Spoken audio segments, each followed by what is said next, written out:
Hello everyone, welcome back. In this video, I'm going to show you how to contact Changelly customer support team. For that, first of all, you need to open your Changelly application.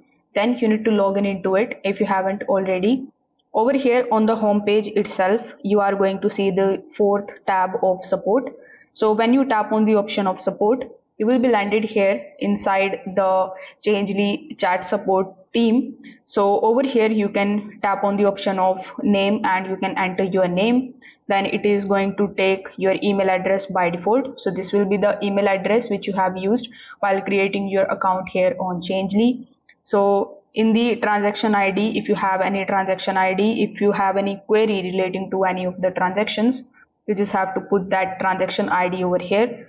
Then simply tap on the option of start the chat. So once you do this, a chatbot or a human will be assigned to you. So you can talk to them and get the resolution of your problem. If this video helped you out, make sure that you like this video and subscribe to the channel. Thanks for watching.